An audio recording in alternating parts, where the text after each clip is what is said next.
Les tout-petits du Centre de protection de la petite enfance d'Anono, dans la commune de Cocody, font la sensibilisation contre la Covid-19 en langue dan et oué, deux peuples qui vivent à l'ouest de la Côte d'Ivoire. C'est le Mardi Gras.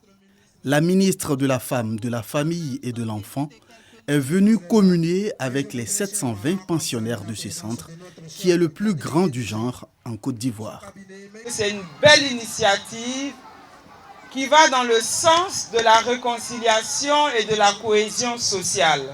Envoyer quelques-uns des enfants dans les différentes régions de Côte d'Ivoire pour qu'ils puissent découvrir les différentes cultures de la soixantaine d'ethnies qui constituent notre belle Côte d'Ivoire.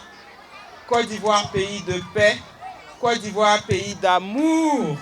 Côte d'Ivoire, pays de cohésion. Nassine Batouri a encouragé les encadreurs à poursuivre dans cet élan afin de permettre aux enfants de parcourir le riche patrimoine culturel de la Côte d'Ivoire à l'occasion du Mardi Gras.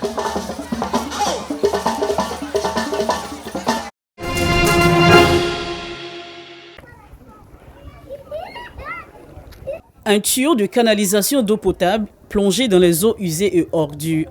Un risque de pollution pour les habitants de ce quartier. Bosco, hygiéniste de formation, s'est donné la mission de contrôler les tuyaux tous les matins. Pour voir est-ce que le tuyau en question, il n'est pas abîmé, pour ne pas qu'on puisse être l'eau soit polluée. Hier même, il y a eu un tuyau qui est percé. Il y avait des coupures d'eau, toute l'eau qui coulait là rentrait dans le tuyau en question. Et quand l'eau va venir, l'eau sale serait les premiers à être dans le robinet. Et on est exposé à maladies, les choléra et autres. On est obligé de passer les tuyaux, là, les PVC là, dans ce truc-là pour nos raccordements. Quand il pleut là, les personnes ouvrent les vannes et puis l'eau déborde. Quelquefois, ça monte à tel point que ça va dans les coups. En dehors des maisons, l'eau usée termine sa course de l'autre côté du quartier. Mélangée aux ordures ménagères, elle stagne dans ce caniveau avec d'autres canalisations d'eau potable. Les ordures, là, il n'y a pas place pour les ramasser. Donc quand il pleut, on en profite pour accompagner l'eau avec. Ce que l'eau ne peut pas prendre, lui reste. L'eau, ça là. Quoi, tout sort ici. Ça, c'est l'eau qui passe? Ah, mais c'est ça, on boit tout. Un quartier sans voirie, ni fosse septique et point de collecte d'ordures, une réalité qui n'inquiète pas les tout-petits, premières victimes des maladies liées à l'insalubrité.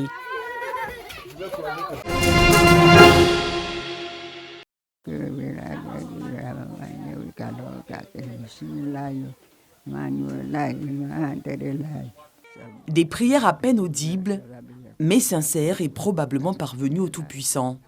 Ces images sont extraites du reportage diffusé le 17 février dernier sur les antennes de RTI2. Il dressait le portrait d'Onon Seyni Diallo, une centenaire au courage remarquable. À la suite de la diffusion, les réactions affluent. Sur la toile, plus d'1 500 000 vues en quelques jours. En commentaire, une pluie de bénédictions à l'endroit d'Onon Seyni Diallo. Et parmi ses admirateurs, une personnalité. La ministre de la Solidarité et de la lutte contre la pauvreté, Miss Belmondo Dogo, effectue le déplacement au quartier Seyni Gueye pour rencontrer cette femme vaillante.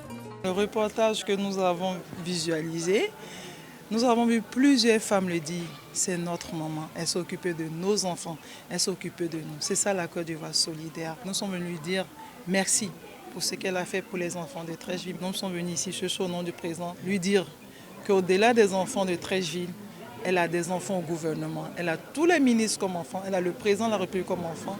Que d'émotions. Après les civilités, des échanges avec la famille. La centenaire souffre de problèmes d'audition. Elle bénéficiera de soins grâce à la ministre venue les bras chargés de cadeaux. Ça c'est pour moi. Elle va me faire une grande robe après. Je pourrai porter.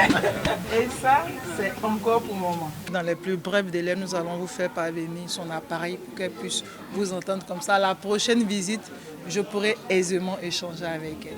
Onon Seyni Diallo, toute heureuse, a remercié la ministre de la Solidarité et de la lutte contre la pauvreté, Miss Belmondo Dogo, par des bénédictions.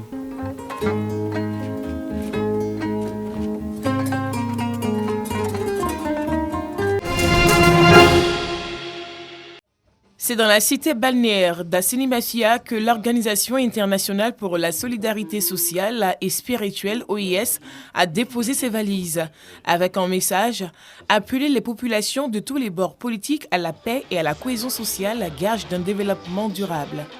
À travers des scènes et des images, le président de l'ONG OIS a invité les populations à faire preuve de vigilance face aux différents discours politiques. Il faut privilégier la personne humaine à la valeur matérielle. C'est comme ça qu'on serait capable de fonder une société libre, démocratique, mais une société responsable. Les habitants de la commune d'Assinimafia ont également été entretenus par des religieux sur le thème « Foi et politique » pour bâtir une nation forte et souveraine. Des messages bien perçus par les populations. À travers cette organisation ce matin, j'ai compris par le premier exercice que tous ensemble, en tout cas, on peut aller en avant. Le thème aujourd'hui permet aux jeunes chrétiens, musulmans de connaître sa position dans la vie politique. Toute la jeunesse doit comprendre que la politique, elle se fait et que la politique, elle se fait en solidarité, sans tuerie. Créée en 1999 à Benoît, où se trouve son siège social, l'Organisation internationale pour la solidarité sociale et spirituelle, OIS, regroupe des chrétiens, des musulmans, des bouddhistes et des non-croyants. 24 heures après avoir donné le quitus à l'ancien bureau exécutif de la FIF sous la présidence de feu Augustin Sidi Diallo pour l'exercice financier de 2020, un autre grand pas, sûrement l'un des plus importants, vient d'être franchi ce samedi 26 février 2022, celui de l'adoption à l'unanimité du statut et règlement intérieur, puis du code électoral, devant conduire à l'élection du nouveau président de la Maison de Verre le 23 mars 2022. Le problème de parrainage à l'article 47-3 alinéa C, qui avait fait l'objet de blocage du processus électoral il y a 2 ans, a subi un profond amendement. Désormais, plus de double parrainage. En revanche, le candidat doit réunir 8 parrainages, 3 en Ligue 1, 2 en Ligue 2 et D3 et un groupement d'intérêt. Ces nouvelles dispositions viennent s'ajouter au retrait de la caution à payer pour le candidat déclaré. On pensait qu'on allait venir se déchirer, mais l'esprit de la conciliation a triomphé. Aujourd'hui, il y a un jour nouveau qui s'élève pour le football ivoirien. Nous avons travaillé pendant 48 heures d'arrache-pied pour obtenir les résultats que nous avons obtenus aujourd'hui. Je pense que tout le monde est satisfait. Ça a été long, ça a été harassant, mais la fumée blanche est sortie. Après avoir permis au ballon de rouler à nouveau en Côte d'Ivoire et maintenant réussi à faire adopter les tests et le code électoral, le comité de normalisation peut se réjouir du chemin parcouru avant d'entamer le dernier virage. Grandement soulagé parce que quand vous avez une mission, on avait déjà réalisé une partie de notre mission. Là, on vient de réaliser l'avant-dernière étape de notre mission et je peux vous dire que nous sommes soulagés.